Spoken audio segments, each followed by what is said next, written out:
My hand trembled as I gripped my steering wheel, staring at the empty parking space where my car should have been. The familiar dent in the concrete from years of parking in the same spot seemed to mock me now. Confused, I pulled out my phone and dialed my mother's number. "Oh, honey." Mom's voice was syrupy sweet, the tone she always used when she knew she'd done something wrong. "I was just about to call you. Mom, where's my car?" "Well." She paused, and I could picture her twirling her hair like she always did when she was trying to justify something. "Tommy's wedding is coming up, and you know how expensive these things are. The venue alone is eating up most of our savings." My stomach dropped. "What did you do?" "We sold your car," she said brightly, as if announcing she'd bought me a gift. "Family comes first, sweetie. Tommy needs this money for his perfect day." I stood there stunned. The car I'd bought with 3 years of savings from my first job. The car I still had 6 payments left on. They'd sold it without even asking me. "How could you? That was my car. I'm still making payments on it." "Oh, don't be dramatic." Mom dismissed my concerns with a laugh. "Tommy's wedding is at the Grand Palm Resort. Do you know how expensive that place is? We needed every penny. Besides, you can always buy another car." The Grand Palm Resort. I bit my lip to keep from laughing. If only they knew. "Did you even have the right to sell it?" I asked, trying to keep my voice level. "The title was in my name." "Your father handled all that," she said vaguely. "He has his ways. Now about the wedding. You're still coming, right? Tommy wants everyone there for his special day." Tommy. My perfect older brother who could do no wrong. The golden child who'd spent his entire life being handed everything while I worked for every scrap I got. "When did this happen?" I asked, ignoring her question about the wedding. "Just this morning." The buyer was very eager. "Paid cash." She paused. "Honey, I know you're upset, but family comes first. Tommy needs this." Family comes first. Their favorite phrase, but somehow it only worked one way. When I needed help with college tuition, family didn't come first. When I needed a loan to start my business, family didn't come first. But Tommy? Heaven forbid Tommy doesn't get exactly what he wants. "I have to go," I said flatly, hanging up before she could respond. I walked back to my apartment, my mind racing. They had no idea that 5 years ago, when they'd refused to help me start my business, I'd taken that rejection and turned it into fuel. While they bragged about Tommy's middle management job at some corporate office, I'd built something real. Opening my laptop, I pulled up the ownership documents for the Grand Palm Resort chain. There was my name clear as day. CEO and majority owner of one of the most successful luxury hotel chains in the country. I kept it quiet, using a holding company to mask my ownership. Not out of shame, but because I wanted to succeed without my family's interference.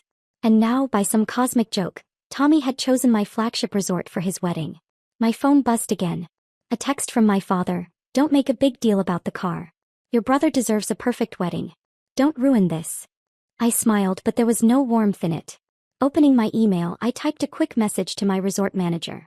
"Please ensure all paperwork for the upcoming Thompson wedding is processed under my personal account. And James, make sure my name is visible on all the documents the bride needs to sign." The response came quickly. "Of course, Ms. Thompson. Everything will be arranged as requested." I leaned back in my chair, thinking about the weeks ahead. They wanted Tommy's wedding to be perfect? Oh, it would be perfect, all right. Just not in the way they expected. Let them enjoy their moment. Let them think they've won again, selling my car without permission to fund Tommy's extravagant wedding. Soon enough, they'd learn what real success looks like.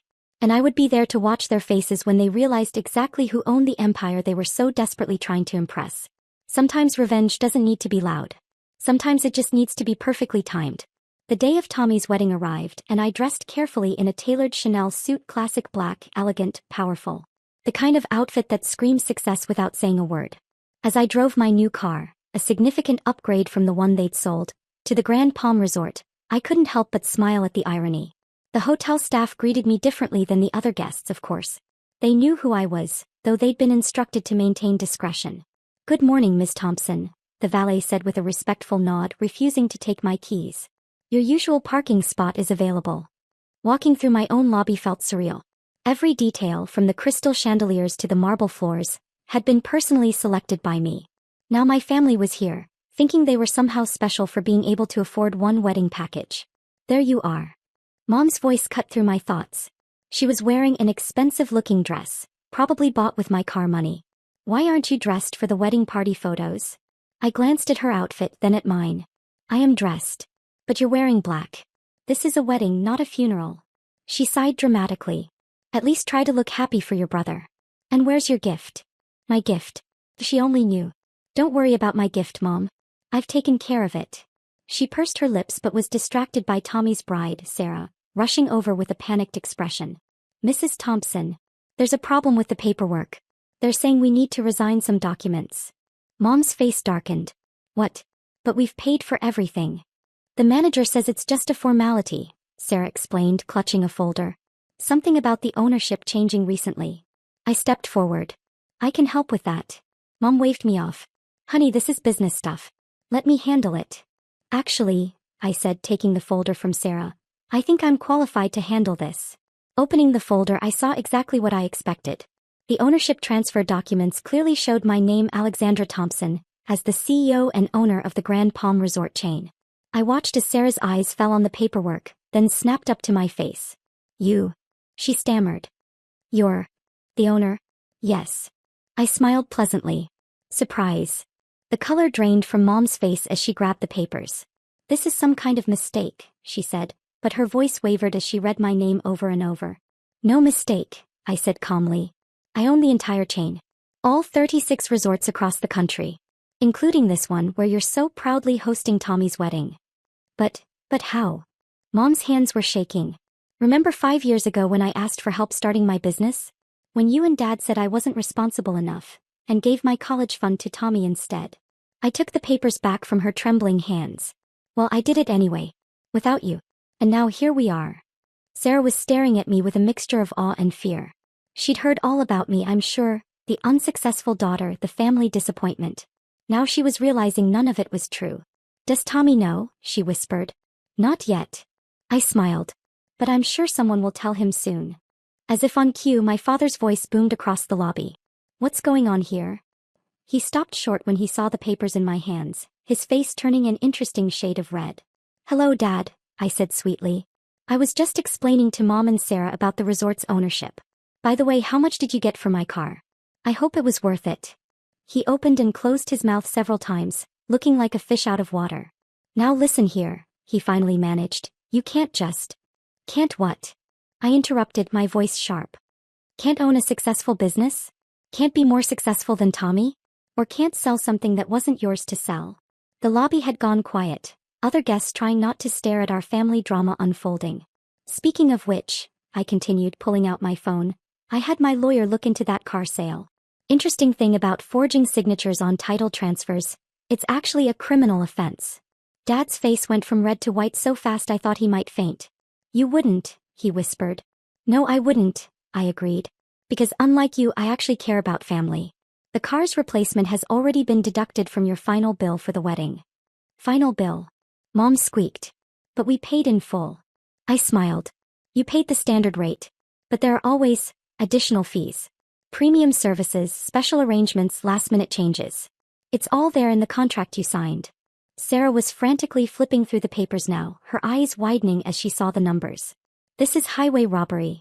Dad exploded. No, I corrected him calmly. This is business. Something you should have taught me instead of dismissing me all these years. Just then Tommy appeared, his face flushed with anger. Someone had obviously told him. Is it true? He demanded. You own this place? Not just this place, I said. The whole chain. Surprise, big brother. Still think I'm the family failure. He stepped closer, lowering his voice. You're trying to ruin my wedding. Actually, I'm making it possible, I corrected him. Do you really think Mom and Dad could afford this place on their own? I've been subsidizing your perfect day since you booked it. The preferential rates, the upgraded packages, the complimentary extras, all courtesy of your failure sister. The silence that followed was deafening. Now, I said, straightening my jacket, you have two choices. You can continue with your perfect wedding, knowing that your success depends entirely on my generosity, or you can cancel everything and try to find another venue on zero notice. I turned to Sarah, whose face showed she finally understood the full picture. Your call, future sister-in-law. What's it going to be? The next few hours were deliciously awkward. The wedding went ahead, of course it did, they had no choice, but every compliment about the venue, every praise for the service, every wow over the luxurious details felt like a personal victory. During the reception, I sat at my table, sipping champagne and watching my family try to process their new reality. Mom kept glancing at me like she was seeing a stranger. Dad couldn't look at me at all. Tommy alternated between forced smiles and glares in my direction. As the evening wound down, Sarah approached my table alone. She looked stunning in her wedding gown, but her expression was troubled. "They never told me," she said quietly, sitting down beside me. "About how they treated you, about the car, about any of it. They always just said you were different." I nodded. Family stories often depend on who's telling them. She twisted her wedding ring nervously. "I know this is probably too little too late, but I'm sorry. And thank you for letting the wedding go ahead." "I'm not them," I said simply. "I don't hurt people to make myself feel better." She nodded, understanding. Will you tell me sometime about how you built all this?" I studied her face, seeing genuine interest rather than the calculation I was used to from my family. "Maybe," I said. "But first, you should know that Tommy's job application was rejected by my company last month. He doesn't know it was my company, of course, but you might want to discuss career plans with your new husband." Her eyes widened slightly, but she nodded. I think I married the wrong sibling," she attempted to joke. I actually laughed at that. "Go enjoy your wedding, Sarah. And remember, success doesn't always look like what people tell you it should." As she walked away, I saw my parents huddled in a corner, probably trying to figure out how to approach me about the additional fees I'd mentioned. Let them worry. Sometimes the best revenge isn't about hurting people, it's about showing them exactly what they missed out on. I stayed until the end of the reception, watching as my family tried to maintain their dignity while knowing that their entire display of wealth and success was actually built on mine. As I walked to my car, my new, significantly more expensive car, I heard my mother calling after me. "Alexandra, wait." I turned one hand on my car door. "Yes, Mom." She seemed to struggle with her words. We should talk. About everything. Maybe over lunch sometime." I smiled, but it wasn't entirely kind. "Sure, Mom. You can come to my office. I own the building downtown with the best restaurant on the top floor. But don't worry, I'll give you the family discount." As I drove away, I caught a last glimpse of them in my rearview mirror. My parents, Tommy and Sarah, all standing there watching me leave. They'd spent years trying to make me feel small, trying to force me into their shadow. But shadows disappear when you shine bright enough on your own. The next morning, I sat in my office reviewing the final bills from the wedding. With a small smile, I adjusted the numbers, removing the additional fees I'd threatened them with. They'd learned their lesson, no need to actually bankrupt them. Besides, success isn't about revenge. It's about rising above those who tried to keep you down. And I had risen higher than they could ever imagine. Maybe next time they need a car, they'll think twice about whose they take. After all, family comes first, but only